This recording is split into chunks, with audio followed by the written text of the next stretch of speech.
আউযুবিল্লাহি মিনাশ শাইতানির রাজিম। বিসমিল্লাহির রহমানির রহিম। তালিমুল মিল্লাত রহমতিয়া ফাজিল মাদ্রাসার দাখিল নবম শ্রেণীর শিক্ষার্থীবৃন্দ, আসসালামু আলাইকুম ওয়া রাহমাতুল্লাহ। নিশ্চয় তোমরা এই করোনার মধ্য আল্লাহ রাব্বুল আলামিন তোমাদেরকে ভালো রেখেছেন, আশাবাদ ব্যক্ত করি এবং আমিও ভালো আছি আলহামদুলিল্লাহ। তোমাদের আজকের যে ক্লাস, গণিতের সাধারণ গণিতের ক্লাস, সাধারণ গণিতে তোমাদের আগে করোনাকালীন সময়ের আগে আমি অধ্যায়ের অঙ্ক করিয়েছিলাম। এখন এ পর্যায়ে এই অধ্যায়ে আমি ক্রিয়েটিভ কোশ্চেন তোমরা অলরেডি দেখতে পাচ্ছ যে সৃজনশীল প্রশ্ন আমি বোর্ডে দিয়েছি। এই সৃজনশীল প্রশ্নটার আমরা সমাধান করব এবং বীজগণিত থেকে তোমাদের পরীক্ষায় অলরেডি একটা প্রশ্ন সবসময় থাকে এই অধ্যায় থেকে। এজন্য এই অধ্যায়ের এখন আমরা একটি সৃজনশীল প্রশ্ন এখানে দিয়েছি। সেই সৃজনশীল প্রশ্নটির উত্তর আমরা সমাধান বের করব ইনশাআল্লাহ। তা তোমরা যারা বাসা বাড়িতে আসো, আমরা অনলাইনের মাধ্যমে আমাদের এই শিক্ষা কার্যক্রমে আমরা যারা শিক্ষক আছি আমরা চেষ্টা চালিয়ে যাচ্ছি। আর তোমরা সময়কে অন্য কাজে ব্যয় না করে শিক্ষার কাজে কিভাবে সঠিক উপায়ে প্রপার ওয়েতে তোমাদের সময়কে কাজে লাগাতে পারো, এজন্য প্রতিনিয়ত আমরা যে ক্লাসগুলো করছি এই ক্লাসগুলো গভীর মনোযোগ সহকারে তোমরা দেখবে এবং সেটি অনুধাবন করবে এবং সেটা লিখবে এবং পড়বে এবং করবে। গণিতের একটি ল্যাঙ্গুয়েজ আছে, সেটা হলো যতই লেখা হবে, যতই করা হবে, ততই সে শিখতে পারবে, যত অনুশীলন করতে পারবে ততই তুমি শিখতে পারবে। প্রিয় শিক্ষার্থীবৃন্দ, এখন আমি আমার সৃজনশীল প্রশ্নে আমরা আসতে পারি। প্রিয় শিক্ষার্থীবৃন্দ, আমি প্রথমে তোমরা দেখতে পাচ্ছ যে এখানে একটি উদ্দীপক দেওয়া আছে। উদ্দীপক আছে a² মাইনাস √5a প্লাস 1 = 0 হলে a মাইনাস 1/a এর মান কত? a4 a⁴ plus 1/a⁴ equal what? গ দাগের প্রশ্ন আছে a6 plus 1 divided by a³ equal 2√5। At first we have to solve. আমাদের প্রথমেই সলিউশন করতে হবে ক দাগের প্রশ্ন। ক দাগের প্রশ্নের সলিউশনের সাথে খ গ প্রশ্নের সলিউশন অনেকটাই ডিফারেন্ট করে। এই কারণে আমরা ক দাগের প্রশ্নের সলিউশনটা প্রথমে আসি। দেখা যাক, যেহেতু আমার উদ্দীপকে দেওয়া আছে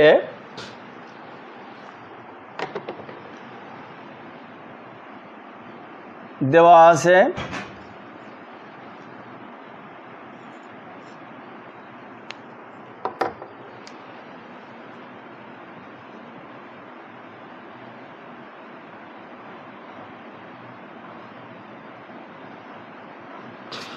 আছে a² মাইনাস √5a প্লাস 1 = 0। প্রশ্নের ধরন দেখে, স্টাইল দেখে আমার প্রথমেই চিন্তা করতে হবে যে আমি কিভাবে এই প্রশ্নের অ্যান্সারটা বের করতে পারি। প্রথমে উদ্দীপক দেখে আমার প্রথমেই কিন্তু ধারণা করতে হবে যে কিভাবে আমি এটা বের করতে পারি। যেহেতু আমরা সাধারণত দেখি যে a+1/a এর মান কত, a - 1/a এর মান কত, কিন্তু এখানে ঢালাওভাবে দেওয়া আছে a² মাইনাস √5a প্লাস 1 = 0। ফলে আমরা এখান থেকেই আমরা সম্ভবত ক দাগের প্রশ্নের আনসার পেয়ে যাব ইনশাআল্লাহ। দেখি, আমরা যদি a² plus 1 equal minus √5a সমাধানের ক্ষেত্রে যদি বাম পাশের কোনো পদকে যদি ডান পাশে নিয়ে যেতে চাই, তাহলে মাইনাস থাকলে সেটাকে আমরা প্লাসে পরিণত করব। তাহলে আমরা এখানে লিখতে পারি √5a। এখন প্রশ্ন হলো যে আমরা সাধারণত দেখি যে a+1/a এর মান 3, ফলে এখানে এই আকারে থাকে, ডান পাশে শুধু নাম্বার থাকে, সংখ্যা থাকে, কিন্তু এখানে দেখতেছি সংখ্যার সাথে আবার অক্ষর আছে, বর্ণ আছে, লেটার আছে। তাহলে আমি এই লেটারকে আমরা এখন রিমুভ করব, এই এটাকে আমরা এখান থেকে তাড়াবো যেভাবে হোক। এখন কিভাবে তাড়াতে পারি? তাহলে দুই পক্ষেরই একটা শর্ত সাপেক্ষে আমাকে এই এ তাড়াতে হবে বা এ দূর করতে হবে। তাহলে কিভাবে দূর করব? আমরা যদি উভয় পক্ষে এ দ্বারা ভাগ করি তাহলে a square plus 1 divided by a equal √5 a divided by a. আমরা যদি উভয় পক্ষে এ দিয়ে ভাগ করি তাহলে ডান পাশের এটা আপাতত চলে যাবে। তাহলে আমরা এখানে একটু নোটও দিয়ে দিতে পারি যে উভয় পক্ষে বা বোথ সাইড আমরা এ দিয়ে ভাগ করতে পারি, এ দ্বারা ভাগ করে পাই। তাহলে দেখা গেল যে আমরা এই এ আমি কেটে দিতে পারলাম। তাহলে a square plus 1 divided by a equal to অবশেষে কি থাকে? A square plus 1 by a equal √5। কিন্তু এখানে দেখি যে এখানে বাম পক্ষে দুটি পদ রয়েছে এ স্কয়ার প্লাস 1, কিন্তু এই এ স্কয়ার প্লাস 1 দুইটি পদের নিচে এ আছে। আমরা যখন লসাগু নিই তখন এই লসাগু দুইটা হোক, তিনটা হোক, 4টা পদ আর লসাগু করে আমরা সেখানে নিচে একবারেই হরে সেই লসাগুটি বসিয়ে দিই। ঠিক এখানে দুইটা পদের নিচেই একটা লসাগু আছে, সেই পদটা কিন্তু প্রত্যেকটা পদের নিচেই আছে। তাহলে আমরা এটাকে কিভাবে করতে পারি যে a square divided by a plus 1 by a equal √5। তাহলে আমরা একটা ফরম্যাটে নিয়ে আসতে পারলাম। এখানে যদি উপরে এ স্কয়ার আছে লবে আর নিচেই এ আছে, নিউমারেটর আর ডিনোমিনেটর, লব এবং হর। এই লবে এ স্কয়ার আছে আর হরে এ আছে। আমরা যদি একটাকে কেটে দিই তাহলে আমরা এখান থেকে a plus 1 by a equal to √5। এখান থেকে আমরা এ প্লাস 1 বাই এর মান পেয়ে গেলাম, কিন্তু আমার ক দাগের প্রশ্ন আছে এ মাইনাস 1 বাই এর মান কত। ফলে আমি এখন মান নির্ণয়ের সূত্রের দিকে আমরা যেতে পারি। তোমরা অলরেডি তোমাদের সূত্রগুলো আমি পড়িয়েছিলাম, তোমাদের মনে আছে কিনা জানি না। তোমরা বর্গের সূত্র করেছিলাম a plus b whole square equal a square plus 2ab plus b square, a minus b whole square equal a square minus 2ab plus b square. আবার বর্গের মান নির্ণয়ের সূত্র তোমাদেরকে মুখস্থ করিয়েছিলাম এবং সেগুলো প্রমাণও দেখিয়েছিলাম যে a plus b whole square equal a minus b whole square plus 4ab, এবং a minus b whole square a minus B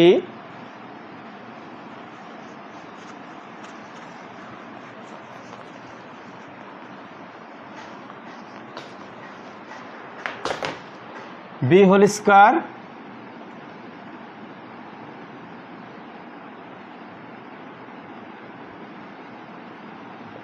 A plus b whole square minus 4ab। এখানে আমরা একটা জিনিস দেখি যে আমি এই দুইটা মান নির্ণয়ের সূত্র এখানে দিয়েছি। এখানে এক first you have to calculate, হিসাব করতে হবে যে আমি এই সূত্রে, এই দুইটা সূত্রের মধ্যে কোন সূত্রটা আমি অ্যাপ্লাই করব। তাহলে প্রথম দেওয়া আছে যে a plus b whole square, কিন্তু আমার এখানে দেওয়া আছে এ মাইনাস 1 বাই বি অর্থাৎ 1 বাই এ। তাহলে এ মাইনাস বি কোথায় আছে? এই দুইটি সূত্রের নিচের সূত্রটা এ মাইনাস বি আছে। ফলে এই দুইটা সূত্রের মধ্যে থেকে আমি এই নিচের সূত্রটা ইউজ করব। তাহলে আর আমরা জানি, লিখতে পারি এখানে আমরা জানি তাহলে আমরা জানি কি যে আমরা এ আছে এখানে, কিন্তু 1 বাই এ কে আমরা বি ধরবো। যদি এটা মনে মনে ধরবো, কিন্তু বসানোর ক্ষেত্রে আমরা বি বলবো, কিন্তু বসানোর ক্ষেত্রে 1 বাই এ বসাবো। তাহলে আমরা লিখতে পারি যে a minus 1 by a whole square equal to a plus 1 by a whole square minus 4ab। এখন আমরা এ প্লাস 1 বাই এর মান কত? √5। তাহলে √5 আমি বসিয়ে দিলাম, যেহেতু আমি প্রথমেই এ প্লাস 1 বাই এর মান, এ হোল স্কয়ারের মান, এ প্লাস 1 বাই এর মান আমি পেয়েছিলাম, সেখান থেকে আমি √5 বসিয়ে দিলাম এই কেটে গেল, থাকলো 4, রুট স্কোয়ার কেটে যে এখানে 5 থাকলো, -4, তাহলে থাকলো 1। কিন্তু বাম পক্ষে অলরেডি তোমরা দেখতে পাচ্ছ যে a-1 হোল স্কোয়ার আছে, কিন্তু আমার মান নির্ণয় মান বের করতে হবে a-1 এর মান। ফলে এখন এই স্কোয়ারটা যদি আমার তাড়াতে হয়, রিমুভ করতে হয়, তাহলে উভয় পক্ষে আমার বর্গমূল করতে হবে। তাহলে উভয় পক্ষে যদি আমি বর্গমূল বের করি 1/a = +-1, কারণ 1 এর বর্গমূল 1, তাহলে উভয় পক্ষে আমি এখানে লিখতে পারি যে উভয় পক্ষে বর্গমূল করে পাই। তোমাদের অলরেডি আমি শিখিয়েছি যে বর্গমূল করলে বর্গমূলের ক্ষেত্রে প্লাসও আসতে পারে মান, মাইনাসও আসতে পারে। ফলে এখানে আমি আরও বিষয়টা রিপিট করলাম না। এখন a-1 এর মান অলরেডি আমরা পেয়ে গিয়েছি। প্রিয় শিক্ষার্থীবৃন্দ, এখন আমরা খ দাগের প্রশ্ন, তোমাদের ক দাগের প্রশ্ন অলরেডি আমরা পেয়ে গেলাম। এখন খ দাগের প্রশ্ন সরাসরি এখানে অ্যান্সার বের করতে বলেছে। ফলে আমার মনে হয় জিনিসটা আরও সহজে আমরা বুঝতে পারবো ইনশাআল্লাহ। খ দাগের প্রশ্নে আছে a4 + 1/a4। নিশ্চয়ই সরাসরি এখানে সূত্র a4 + 1/a4 এর আমরা এভাবে সরাসরি সূত্র করিনি, কিন্তু এটাকে আমরা একটু যদি গভীরভাবে চিন্তা করি তাহলে দেখা যাবে, একটু চিন্তা করলে এটাকে আমরা সূত্রের মাধ্যমে অ্যাপ্লাই করতে পারবো। কীভাবে? আমরা দেখা যাক যে a4কে যদি আমরা a² তারপরে আমরা আরেকটা a² দিলাম, তাহলে আমরা জানি যে পাওয়ারের পরে পাওয়ার গুণ করলে পাওয়ারের পরে পাওয়ার সাধারণত গুণ হয়, তাহলে 2 × 2 = 4, তাহলে এর পাওয়ার a4 plus 1/a² whole square. এখানে 1 এর পরে স্কোয়ার মানে 1, আর a² এর পরে স্কোয়ার মানে a⁴। ফলে আমরা একটা সহজে এখানে বুঝতে পারছি যে এই a² যদি আমরা a ধরি, 1/a² যদি আমরা b ধরি, তাহলে এখানে a² + b² এর একটা ফর্মুলা আমরা করেছিলাম অনুসিদ্ধান্তে, যে কি, যে a² + b² = a + b whole square - 2ab, a² + b² = a - b whole square + 2ab। প্রিয় শিক্ষার্থীবৃন্দ, এখন কথা হলো যে আমি এই দুইটা সূত্রের কোনটা ব্যবহার করব, এটা আমাদের দ্বিধাদ্বন্দ্ব থাকতে পারে। ফলে a4 যখনই হবে তখন প্রথম সূত্রটা যখন আমি ইউজ করব, তখন আমি এই প্লাসের সূত্রটা আগে ইউজ করব। তারপরের যে পরের সূত্রটা প্লাস ব্যবহার করব না মাইনাস ব্যবহার করব, তখন আমার দেয়া আছে প্রদত্ত রাশিতে উদ্দীপকে কি দেয়া আছে আর আমি কি বের করলাম কতে, সেটার উপরে ডিপেন্ড করবে। প্রিয় শিক্ষার্থীবৃন্দ, এখন তাহলে আমরা প্রথম সূত্রটাকে যদি আমরা ইউজ করি যে a² + b² এর ফর্মুলাটা কি, তাহলে আমি লিখতে পারি a + b whole square - 2ab। এখন অলরেডি দেখা যাক যে আমি এখানে ভিতরে দেখা যাচ্ছে যে সরাসরি a² + b² এর একটা ফর্মুলা আমরা দেখতে পাচ্ছি। ফলে এখানে আমি যে কোনো একটা সূত্র বের করতে পারি, কারণ উদ্দীপক থেকে আমরা a+1/a এর মান √5 বের করেছিলাম, আর ক দাগের প্রশ্ন থেকে আমরা সলিউশন করে বের করেছি a-1/a = +-1। ফলে আমরা এখানে যে কোনো একটি সূত্র ইউজ করতে পারি। ফলে আমি প্রথম সূত্রটা ইউজ করব, a + b whole square - 2ab। এখানে একটা জিনিস খেয়াল রাখা দরকার যে আমি কিন্তু ভিতরের a² + 1/a² এর ফর্মুলা করলাম, কিন্তু এরপরে কিন্তু একটা স্কোয়ার আছে। এই বিষয়টা কিন্তু অধিকাংশ ছাত্ররা ভুলে যায়। ফলে এই জিনিসটা খেয়াল রাখা দরকার। যেহেতু আমি ভিতরেরটুক সূত্র করলাম, ফর্মুলা করলাম, ফলে এইটাকে আমি সেকেন্ড ব্র্যাকেট দিয়ে ক্লোজ করতে হবে আমাকে। তাহলে এইটুকুর ফর্মুলা করলাম আর তারপরে স্কোয়ার আছে, ফলে এর মানটা ঠিক থাকবে। এখন a² উপরে আছে, লবে আছে, a² হরে আছে, ফলে এটা সহজে আমি কেটে দিতে পারলাম। তাহলে থাকলো হলো 2। এখন হলো যে আমি a + 1/a এর মান বসিয়ে দিতে পারবো, যে √5 whole square minus 2 whole square minus 2 সমান সমান এখানে রুট স্কোয়ার কেটে গেল 5 মাইনাস 2 হোল স্কোয়ার মাইনাস 2 এখানে স্কোয়ার রুট যেহেতু কেটে যায় ফলে আমি কেটে দিতে পারলাম এবং 5 মাইনাস 2 হোল স্কোয়ার।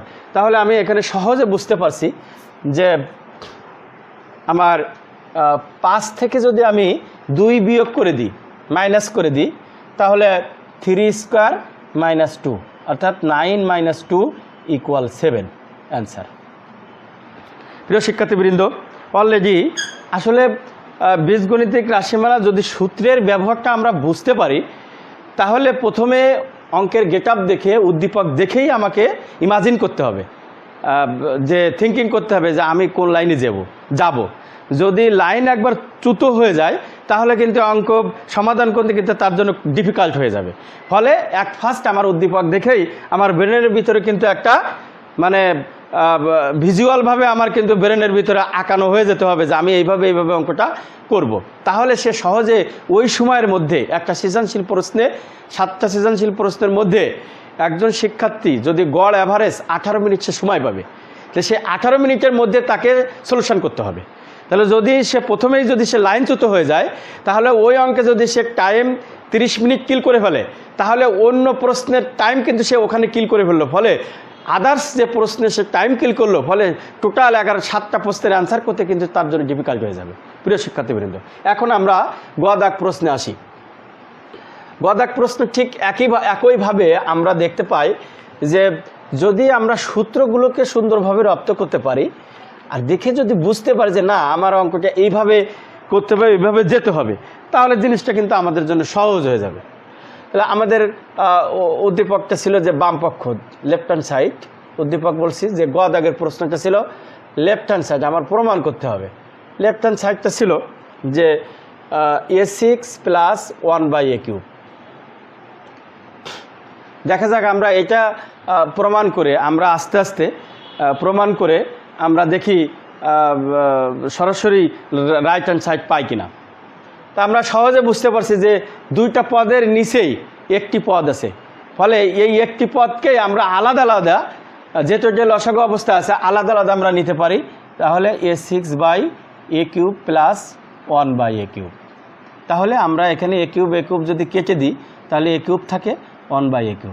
তাহলে a³ প্লাস 1/a³ এর সূত্র কি আমরা অলরেডি জানি যে a plus 1/a³ minus 3ab into a plus 1/a। ফলে এখানে আমরা কি করতে পারি যে a প্লাস 1/a এর মান কি আছে √5। তাহলে √5 হোল কিউব মাইনাস a কেটে দিলে আমরা এখানে লিখতে পারি যে 3 ইন্টু √5। তাহলে √5 যদি আমি 3 বার গুণ করি √5 হোল কিউব, তাহলে √5 গুণ √5 গুণ √5, তাহলে √5 যদি 2 বার গুণ করি তাহলে 5 হয়। যেহেতু পাওয়ার হাফ যোগ করলে 1 হয়, তাহলে 5√5 হবে। তাহলে এখানে আমি লিখতে পারি 5√5 আর 3√5।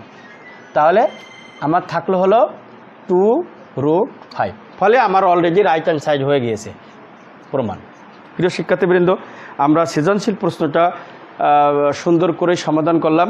নিশ্চয়ই তোমরা বুঝতে পেরেছো। আর যদি কোথাও কোনো বুঝতে সমস্যা হয় তোমরা অফলাইনে যোগাযোগ করবে এবং সর্বদাই তোমাদের জন্য আমরা সদা প্রস্তুত আছি এবং তোমাদের শিক্ষা কার্যক্রমকে কিভাবে আগায় নেওয়া যায় এজন্য আমরা প্রেশানির মধ্যে আছি। আমরা অলরেডি অনলাইনের মাধ্যমে আগেও ক্লাস নিয়েছি এবং অর্ধবার্ষিক পরীক্ষা নিয়েছি। সেই পরীক্ষার মধ্যে তোমাদের রেজাল্টও দেওয়া হয়েছে, অনেকে অংশগ্রহণ করেছে, অনেকে অংশগ্রহণ করো নাই। ফলে আমি আশা করি যে তোমরা আগামী যে বার্ষিক পরীক্ষা যদি এই ওয়ার্ল্ড ওয়াইড করোনার এই প্রবলেম যদি থেকে যায় তাহলে ধরেই নিতে হবে যে যদি শিক্ষা প্রতিষ্ঠানে পরীক্ষা না হয় তাহলে তোমাদের বাসায় পরীক্ষা হবে। আমরা প্রশ্ন করব এবং বাসাতে পরীক্ষা দিতে হবে। ফলে তোমরা যদি এইভাবে অনলাইনের ক্লাসগুলো পর্যবেক্ষণ করতে পারো তাহলে সহজে পরীক্ষায় তোমরা অ্যান্সারগুলো সুন্দরভাবে দিতে পারবে। তা আল্লাহ রাব্বুল আলামিন তোমাদের শরীর সুস্থ রেখে আমরা যেন ভালো থাকতে পারি আল্লাহর কাছে সেই তৌফিক কামনা করে আজকের এই ক্লাস, এই মনোরম ক্লাস শেষ করছি। আসসালামু আলাইকুম ওয়া রাহমাতুল্লাহি ওয়া বারাকাতুহু।